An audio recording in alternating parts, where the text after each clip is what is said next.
আসসালামু আলাইকুম ভিউয়ার্স, আশা করি সবাই ভালো আছেন। আজকে আমাদের রেসিপি মাছের মাথা দিয়ে বাঁধাকপি ঘন্ট। এর জন্য আমরা নিয়ে নিয়েছি বাঁধাকপি কুচি, বড় একটা মাছের মাথা, এখানে নিয়েছি আদা বাটা, গরম মশলা গুঁড়া, ভাজা জিরা গুঁড়া, কাঁচামরিচ, শুকনো মরিচ, পেঁয়াজ, তেজপাতা এবং তেল। তেল গরম হয়ে গেছে, এবার আমরা এই তেলের মধ্যে আলু ভেজে নিয়ে তুলে রাখবো। বাঁধাকপি ঘন্টতে আলু দিতে হয়, যদিও আলু আমাদের ভিডিওর শুরুতে দেখানো হয়নি, এখন দেখাচ্ছি। আলুর মধ্যে সামান্য পরিমাণ লবণ এবং সামান্য হলুদ গুঁড়া দিয়ে আলুটা হালকা বাদামি করে ভেজে তুলে রাখব।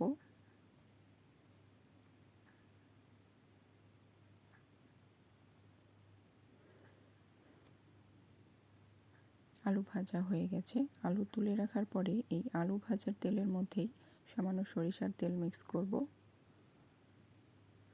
এবার দিয়ে দিচ্ছি শুকনো মরিচ, পেঁয়াজ কুচি, তেজপাতা, ভাজা জিরার গুঁড়া,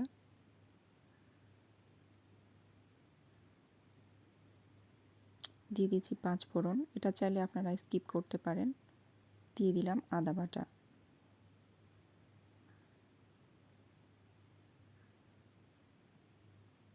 হলুদ গুঁড়া,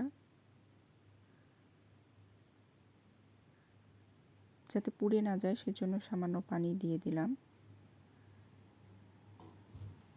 শুকনো মরিচ গুঁড়া দিচ্ছি,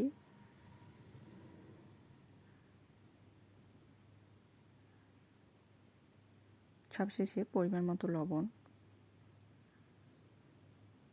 এবার আমরা মাছের মাথাটা এর মধ্যে দিয়ে দিব এবং ভালোভাবে কষিয়ে নেব।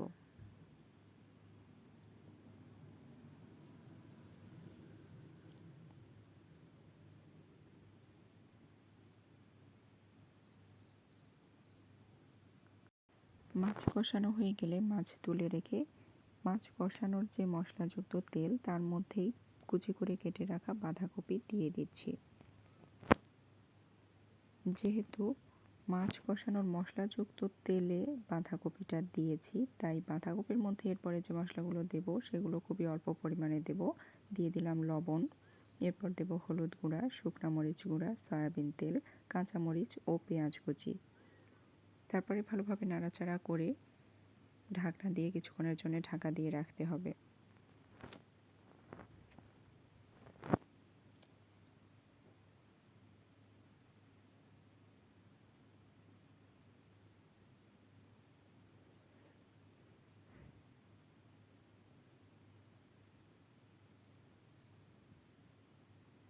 বাঁধাকপি থেকে অনেকটা পানি বের হয়েছে, এই সময় আমরা আগে থেকে ভেজে রাখা আলুটা দিয়ে দিচ্ছি। ভালোভাবে নাড়াচাড়া করে আবারও কিছুক্ষণের জন্য ঢাকা দিয়ে রাখব।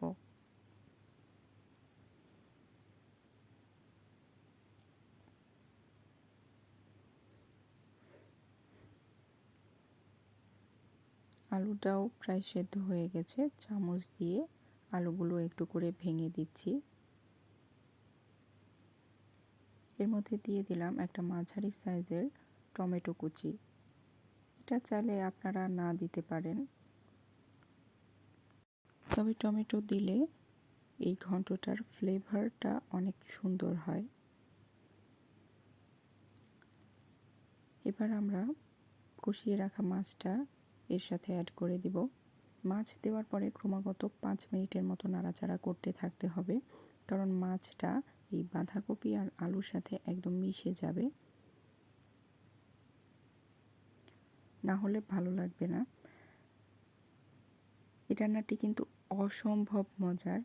আপনারা যে কেউ যখন ইচ্ছা চাইলে বাসায় এই রেসিপিটি ট্রাই করে দেখতে পারেন। আশা করি আপনাদেরও খুব ভালো লাগবে। রান্না প্রায় শেষের দিকে। এই রান্নাতে কোনো প্রকার কোনো পানি থাকবে না, একদম শুকনা হবে। আমাদের রান্না শেষ। এবার আমরা চুলা থেকে নামিয়ে নিয়ে ভাজা গরম মশলা গুঁড়াটা দিয়ে দিব। এতে একটা অসাধারণ ফ্লেভার পাওয়া যায়।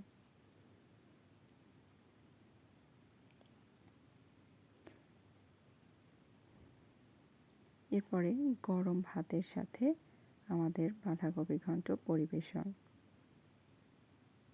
তো আজকে এই পর্যন্তই। সবাই ভালো থাকবেন। আল্লাহ হাফেজ।